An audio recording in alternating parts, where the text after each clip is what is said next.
Now, welcome. And we're in chapter 8. I was going to get ready to read and I forgot to say hello and everything, and even hello to God. Sorry, Lord.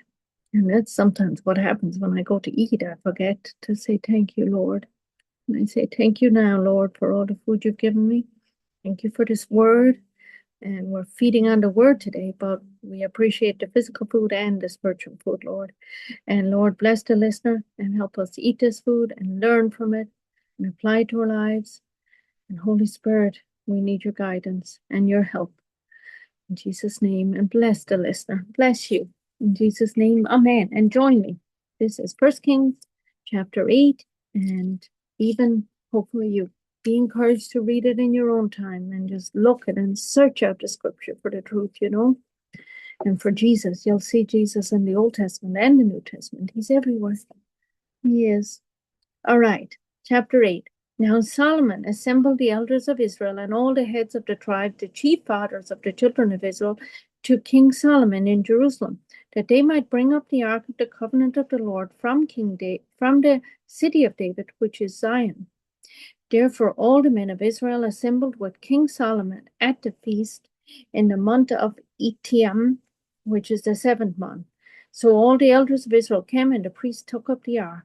Then they brought up the ark of the Lord, the tabernacle meeting, and all the holy furnishings that were in the tabernacle. The priests and the Levites brought them up. Also King Solomon and all the congregation of Israel who were assembled with him were with him before the ark, sacrificing sheep and oxen that could not be counted or numbered for multitude. Then the priest brought the ark of the covenant of the Lord to its place into the inner sanctuary of the temple, to the most high place, under the wings of the cherubim. The cherubim, yay. And such a wonderful image, right? For the cherubim spreads out their two wings over the place of the ark. The cherubim overshadows the ark and the pole, its pole. The poles extend so that the ends of the pole could be seen from the holy place in front of the inner sanctuary, but they could not be seen from outside. And they are there to this day. Nothing was in the ark except the 2 tablets of the stone which Moses put at Horeb when the children made a covenant with the children of Israel when they came out of the land of Egypt. And it came to pass, when the priests came out of the holy place, that the cloud filled the house of the Lord, so that the priest could not continue ministering because of the cloud. For the glory of the Lord filled the house of the Lord. Sounds like in Moses' time with the tabernacle, right? That the glory filled it too. Then Solomon spoke.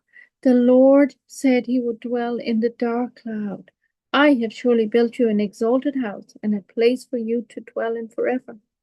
Then the king turned around and blessed the whole assembly of Israel, while all the assembly of Israel was standing. And he said, Blessed be the Lord God of Israel, who spoke with his mouth to my father David, and with his hand has fulfilled it, saying, Since the day that I brought my people Israel out of Egypt, I have chosen no city from any tribe of Israel in which to build a house, for my name might be there, but I chose David to be over my people Israel. Now it was in the heart of my father David to build a temple for the name of the Lord God of Israel. But the Lord said to my father David, Whereas it is in your heart to build a temple for my name, you did well that it was in your heart. Nevertheless, you shall not build a temple, but your son, who will come from your own body, he shall build a temple for my name. So the Lord has fulfilled his word which he spoke, and I have filled the position of my father David and sit on the throne of Israel, and as the Lord promised, and I have built a temple for the name of the Lord God of Israel.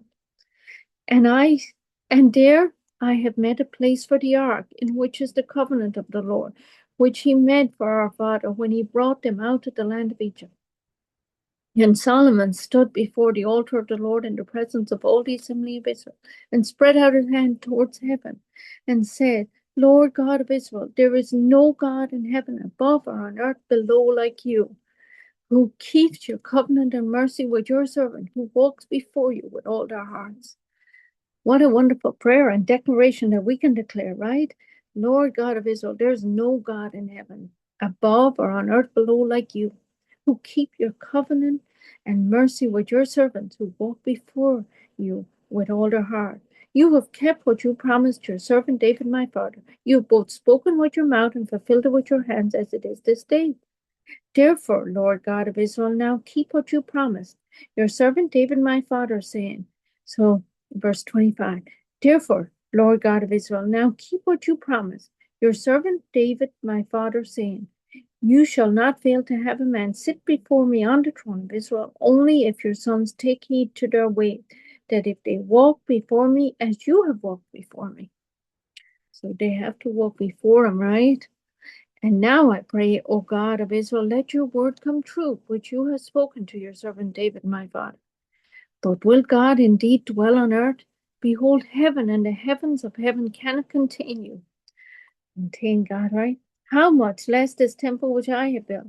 Yet regard the prayer of your servant and his supplication, O Lord my God, and listen to the cry of your prayer before your servant is praying before you today, that your eyes may be opened towards this temple night and day, towards the place of which you said, my name shall be there, that you may hear the prayer which your servant makes towards this place. And may you hear the supplication of your servant and of your people Israel, when they pray towards this place, here in heaven, your dwelling place. And when you hear, forgive. Wow, what a prayer, right? And a pleading as well, right? Verse 31, when anyone sins against his neighbor and is forced to take an oath and comes and takes an oath before your altar in this temple, then hear in heaven and act and judge your servants, condemning the wicked, bringing his way on his head and justifying the righteous by giving him according to his righteousness. When your people Israel are defeated before an enemy because they have sinned against you, and when they turn their back to you and confess your name and pray and make supplication to you in this temple, then hear from heaven and forgive the sin of your people Israel, and bring them back to the land which you gave to their fathers. When the heavens are shut up and there is no rain because they have sinned against you, when they pray towards this place and confess your name and turn from their sin because you afflicted them, then hear in heaven and forgive the sins of your servant, your people Israel, that they may teach them, that you may teach them the good way in which they should walk, and send rain on your land which you have given to your people as an inheritance. When there is a famine in the land, pestilence or blight or mildew, locust or grasshopper, when the enemy besieges them in the land of their cities, whatever plague or whatever sickness there is, whatever prayer, whatever supplication is made by anyone or by all your people Israel, when each one knows the plague of his own heart and spreads out his hands towards this temple, then hear in heaven your dwelling place, and forgive and act and give according, and give everyone according to all his ways, whose heart you know. For you alone know the hearts of all the sons of men, that they may fear you all the days of their life in the land which you gave to their fathers. Ooh, wow. And that's in brackets, for you alone know the hearts of all the sons of men. And he knows our hearts, and he knows your heart, right? So verse 41, moreover, concerning a foreigner who is not of your people Israel, but has come from a far country for your name's sake, for they will hear of your great name and your strong arm and your outstretched arm. When he comes and prays towards his temple, here in heaven your dwelling place, and do according to all which the foreigner calls out to you, that all the people may know your name and fear you as you know your people Israel, and that they may know that this temple which I built is called by your name. When your people go out to battle against their enemy, whenever you send them, and when they pray to the Lord towards this city which you have chosen, and the temple which I have built for your name, then hear in heaven and their prayer and their supplication, and maintain their cause. Wow. When they sin against you, for there is no one who does not sin, and you become angry with them and deliver them to the enemy, and take them captive to the land of their enemy, far or near. Yet when they come to you, to themselves in the land where they were carried captive, and repent and make supplications to you in the land of those who took them captive, saying, we have sinned and we have done wrong, we have committed wickedness. And when they return to you with all their heart and with all their soul in the land of their enemies, who led them away captive, and pray to you towards this land which you gave to their fathers, the city which you have chosen, and the temple which I built for your name.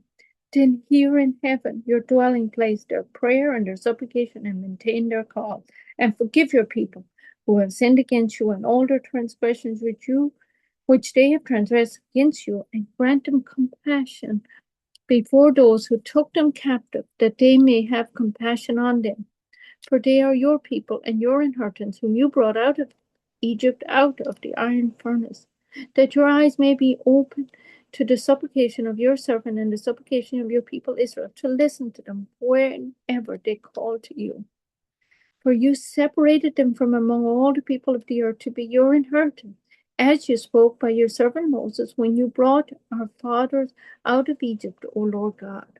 And so it was when Solomon had finished praying all this prayer and supplication to the Lord, that he arose from before the altar of the Lord from kneeling on his knees, with his hands spread up to heaven. Then he stood and blessed the assembly of the Israel with a loud voice, saying, Blessed be the Lord, who has given rest to his people Israel, according to all that he promised. There has not failed one word of all his good promise, which he promised through his servant Moses. May the Lord our God be with us as he was with our fathers. May he not leave us nor forsake us, that he may incline our hearts to himself. Amen. To walk in all his ways and to keep his commandments and his statutes and his judgment which he commanded our father. Yes, Lord, incline our hearts to you. It's verse 58, and then 59. And may these words of mine, which I have made supplication before the Lord, be near the Lord our God day and night, that he may maintain the cause of his servant and the cause of his people Israel, as each day require, that all the people of the earth may know that the Lord is God. There is no other. Let your heart therefore be loyal to the Lord our God, to walk in his statutes and keep his commandments as at this day. Then the king and all Israel with him offered sacrifice before the Lord. And Solomon offered sacrifice of peace offering, which he offered to the Lord, 22,000 bulls and 120,000 sheep. So the king and all the children of Israel dedicated the house to the Lord. On the same day, the king consecrated the middle of the court that was in front of the house of the Lord, for there he offered burnt offering, grain offering, and the fat of the peace offering, because of the bronze altar that was before the Lord was too small to receive the burnt offering, the grain offering, and the fat of the peace offering. At that time Solomon held a feast, and all Israel with him, a great assembly from the entrance of Hazmat to the brook of Egypt, before the Lord our God, 7 days and 7 more days, 14 days. On the 8th day he sent the people away, and they blessed the king and went to their tents joyful and glad of heart for all the good that the Lord had done for his servant David and for his people, and for Israel, his people. Wow, what a chapter, right? What a great example of a prayer, too. And Lord bless you. Thank you. Lord, help us to pray correctly.